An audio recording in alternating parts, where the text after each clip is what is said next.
Eh bien, yo tout le monde, on va se retrouver sur une petite vidéo expliquant 10 choses que vous ne savez peut-être pas sur Grepolis. Donc c'est parti. Numéro 10, les bonus deals. Sur Grepolis, chaque île bénéficie d'un avantage de production de ressources en bois, en pierre ou en argent, mais également une baisse de production en bois, en pierre et en argent également, un des trois. Cependant, pour bénéficier de ces avantages de production, il faut que le bâtiment de ressources correspondant à la ressource qui est avantagée sur l'île soit niveau 20. On peut voir dans ce cas précis des exemples de bonus et de malus de ressources par rapport à des îles. Par exemple, sur l'île située au milieu, la 55 124, il y a un bonus de pierre et un malus d'argent. Numéro 9, morale et PC sur VF. Donc là, lors de cette situation, on voit bien l'attaque d'une VF à 1000 points avec un BF sur 100% de morale donc et bien évidemment l'offre de 1 BF qui part. De plus, vous ne le savez peut-être pas, mais lorsque vous soutenez une ville fantôme qui n'est pas occupée par quelqu'un, vos unités se battront jusqu'à la mort mais ne vous apporteront pas de points de combat. Numéro 8, la magie des hydres. Un port vous permet de construire des navires. Chaque bateau a des caractéristiques différentes. Les BF attaquent, les BB défendent, les trières font les deux. Mais il existe également d'autres unités navales, comme le brûlot, qui est uniquement défensif, puisqu'il ne peut s'envoyer en neuf, ou encore l'hydre, qui est une unité divine. Et il existe une petite astuce pour éviter les brûlots lors de l'attaque d'une ville.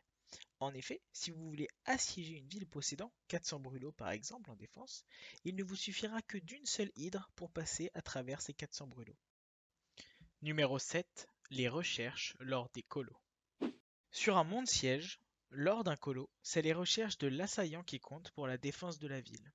Il y a la phalange et le bélier. Numéro 6. VF et prise de ville. Lorsqu'un joueur décide de supprimer son compte ou de recommencer un monde, ses anciennes villes passent en mode fantôme. Ce terme définit la ville comme sans propriétaire. Si vous êtes sur un monde révolte, l'envoi du BC obtient automatiquement la ville lors de l'arrivée. Dans le cas d'un monde siège, il faudra attendre la durée du siège pour que la ville soit en votre possession. Numéro 5. La règle du plus 10, moins 10. Lors de l'envoi d'une attaque, vous avez déjà remarqué que l'attaque n'arrive pas à l'heure d'impact, qui était initialement marquée sur l'aperçu d'attaque. En effet, lors de l'envoi vers une autre ville d'une attaque ou d'un soutien, cet ordre subit une modification aléatoire de temps, allant de moins 10 secondes jusqu'à plus 10 secondes. Numéro 4. Le support Grepolis.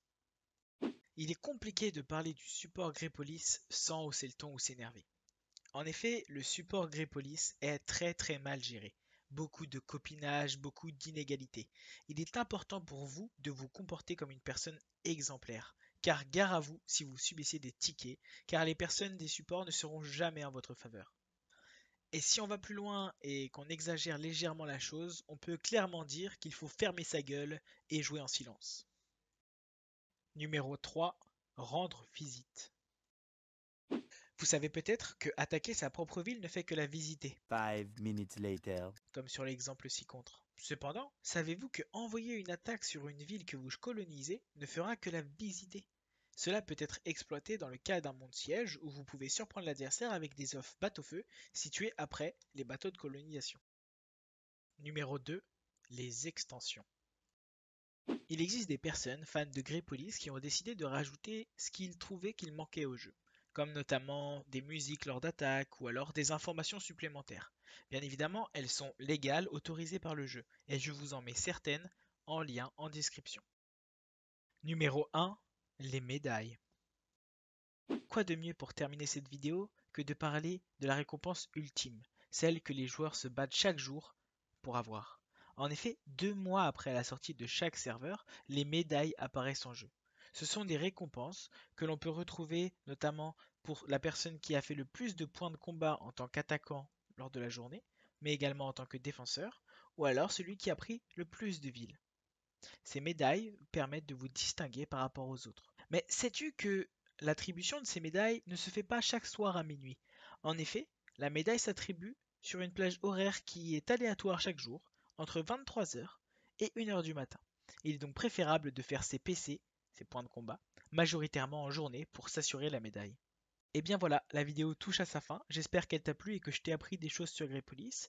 Et si toi aussi tu as des choses à m'apprendre, n'hésite pas à me dire dans l'espace commentaire. Bon allez, salut et on se retrouve pour une vidéo bientôt. Tell me pretty lies, look me in the face. Tell me that you love me, even if it's fake.